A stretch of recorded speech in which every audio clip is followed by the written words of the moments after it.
2025년 8월 1일 새벽, 중국 전역은 숨을 죽였습니다. 며칠째 이어지던 폭우와 남부 전역을 집어삼킨 홍수, 그리고 그 모든 재해의 중심에 선 세계 최대 규모의 댐, 삼엽댐이 마침내 임계점을 넘어섰다는 소식이 전해진 순간이었습니다. 새벽 하늘을 가르는 비상방송과 동시에 수백만 명의 휴대전화로 최후의 경고가 울려 퍼졌습니다. 이미 남부와 중부의 수많은 도시가 물에 잠긴 상황에서 댐 붕괴라는 단어는 곧 국가적 종말을 의미했습니다. 그날 밤, 중국은 마치 하늘로부터 심판을 받는 듯했습니다. 폭우는 멈출 기미가 없었고 하늘에서 떨어지는 비와 강을 역류시키는 거대한 물줄기가 함께 몰려오면서 장강 유역은 끝을 알 수 없는 물바다로 변해갔습니다.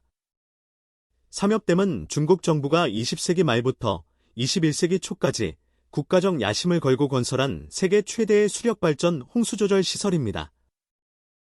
높이 185m, 길이 2.3km에 달하는 이 거대한 구조물은 34기의 발전 터빈으로 연간 2만 2,500메가와트의 전력을 생산하며 장강 유역 4억 명의 삶을 지탱해왔습니다. 그러나 그 위대함은 8월 1일 새벽 3시 27분, 갑작스러운 구조물 변형 경보와 함께 산산이 부서졌습니다. 수일간 이어진 집중호우와 상류에서 몰려온 홍수, 그리고 전날 밤 발생한 6.1 규모의 지진이 치명적인 복합 타격을 가했습니다. 내부 센서가 경고음을 내뿜었지만 이미 콘크리트의 균열은 제어 불가능한 수준으로 확대되어 있었습니다. 그 순간 39억 큐빅미터가 넘는 거대한 물줄기가 장강 하류로 폭발하듯 쏟아져 내려갔습니다. 위성 사진에는 몇 분 만에 지도에서 사라진 도시들이 찍혔고 하류의 수면은 50m 이상 솟아오르며 거대한 쓰나미처럼 육지를 집어삼켰습니다. 8월 1일 오전, 베이징은 더 이상 수도가 아니었습니다. 그것은 거대한 호수의 한가운데 떠있는 폐허의 섬 같았습니다. 전날 밤부터 이어진 거센 빗줄기는 이미 베이징 외곽의 하천과 저수지를 포화 상태로 만들었고 삼엽댐 붕괴로 인한 하류 대홍수는 상상을 초월하는 경로로 북상의 수도권을 덮쳤습니다.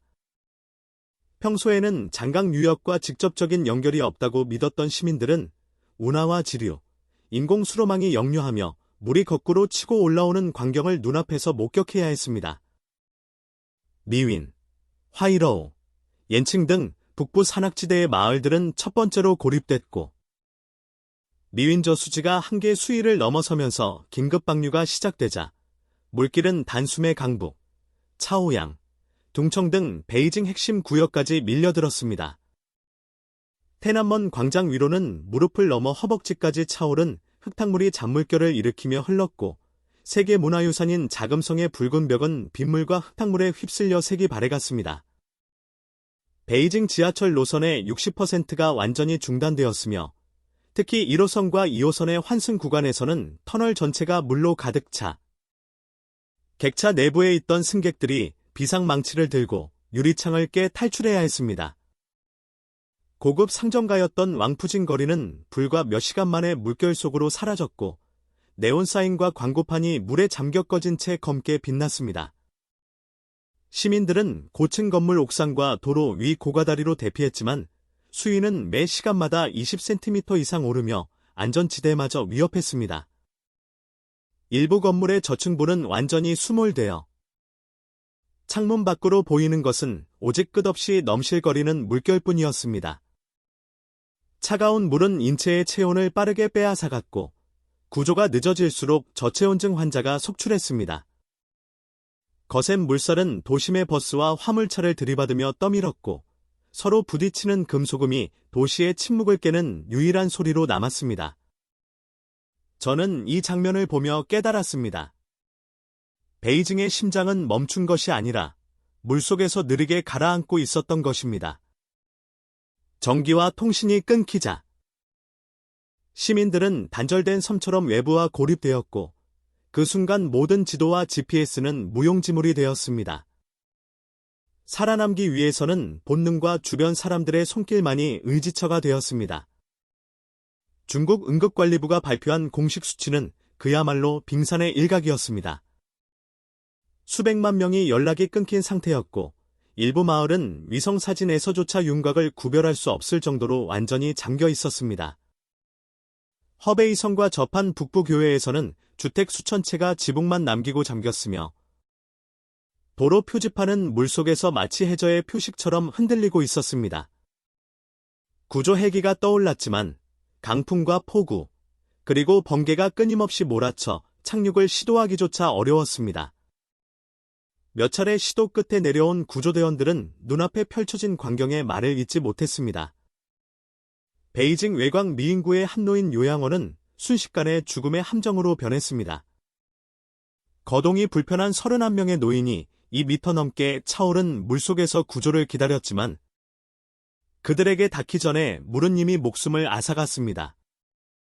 생존자들의 증언에 따르면 그 순간에도 일부 요양원 직원들은 환자들의 손을 잡고 함께 버티고 있었으나 결국 체온과 체력이 한계에 이르러 물속으로 사라졌다고 합니다. 한편 북부 산악지대에서는 초등학교 체육관에 모여있던 수백 명의 학생이 안전하다고 믿었던 그 건물이 지붕 붕괴와 함께 물살에 휩쓸렸습니다. 이 사건은 SNS를 통해 전국으로 퍼져나갔으나 몇 시간도 지나지 않아 관련 영상과 글은 모두 삭제되었습니다.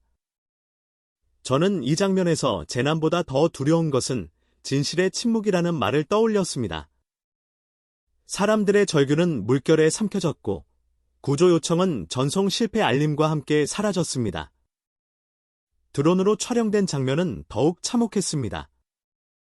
물 위에 떠있는 가구, 뒤집힌 자동차, 그리고 서로를 부둥켜 안은 채 움직이지 않는 사람들의 모습은 마치 전쟁터 같았습니다. 구조대원 한 명은 인터뷰에서 살아있는 사람보다 시신이 더 많이 보인다는 말을 꺼냈고 그 목소리는 끝내 떨렸습니다. 어떤 이들은 지제는 누가 구조를 오든 상관없다. 그냥 시신이라도 건져달라며 절규했습니다. 이 순간 저는 깨달았습니다.